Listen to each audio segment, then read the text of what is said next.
បាទសួស្តីបងប្អូនអរគ្នាបាទថ្ងៃនេះនាំបងប្អូនអរគ្នាមកខាងសង្កាត់សាមគ្គីបងប្អូនណា1គីឡូ8ក្រុងចេះមកខេត្តកចេះយើងមកមើលការឋានបាទតែកពើហារបស់យើងមួយដែលមានទំហំຂណាត15មកគុណជាមួយ12តែនេះមាន2បន្ទប់គេងកន្លែងទទួលភ្ញៀវផ្ទះបាយនិងបន្ទប់ទឹកមួយឥឡូវយើងចាប់ផ្ដើមការងារយើងបានរៀបអត់ហើយបាទធ្នឹមក្បាត់ក្រោមនេះគឺយើងប្រើទំហំ2ទឹកគុណ2ទឹកកន្លះហើយក្បាត់លើ2ទឹកគុណ2ទឹកហើយឡើងតោខាងលើយើងចាក់ពីតស1ទៅដល់តស1នៃការងារយើងជាក់ស្ដែងបងប្អូនអាចមើលបានវាដងដាខាងមុខនេះយើងយកមក1ម៉ែត្រកន្លះហើយយើងមានប្អួចຂະណាត1ម៉ែត្រ2គុណ1ម៉ែត្រ2បាទយើងមានទ្វារចូលមកដល់នេះជាបរិវេណបាទកន្លែងទទួលភ្ញៀវបងប្អូនបាទកន្លែងទទួលភ្ញៀវហើយនៅខាងនេះភ្លៀងណាបងប្អូនបាទភ្លៀងរហូតបាទ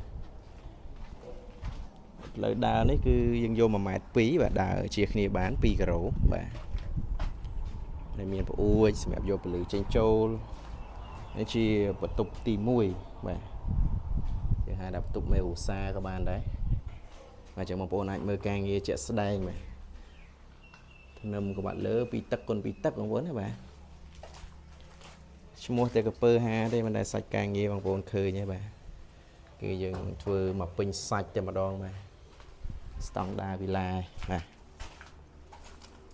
ចឹងបងប្អូនអ្នកនៅខាងក្រុងកចេះអាចមកមើលជាក់ស្ដែងបានបាទ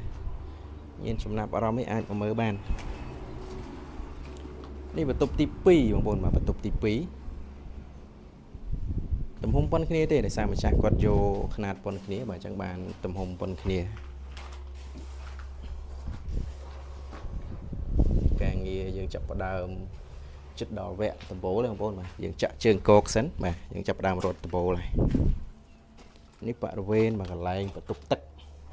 គឺដូចជាផ្ទះបាយប៉ុន្តែយើងអត់ខាន់តន់ខាន់បន្ទប់ទឹកទេបងប្អូនបាទទ្វារចេញចំហៀងបាទផ្ទះនេះគឺគាត់យកទ្វារចេញចំហៀងបងប្អូនបាទឥឡូវយើងមកមើលចំហៀងផ្ទះតិចទៅបាទ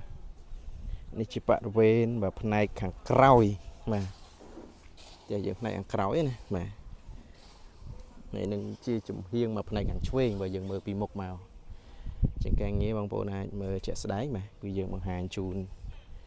បងប្អូនច្បាស់តែម្ដងហើយបើសិនជាបងប្អូនមកមានបំណងមកចង់សាងសង់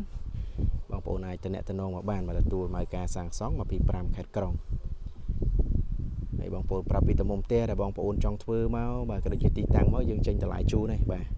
ប្រឹក្សាយោបល់ដល់អត់គិតថ្លៃបាទសូមអរគុណបាទសូមជម្រាប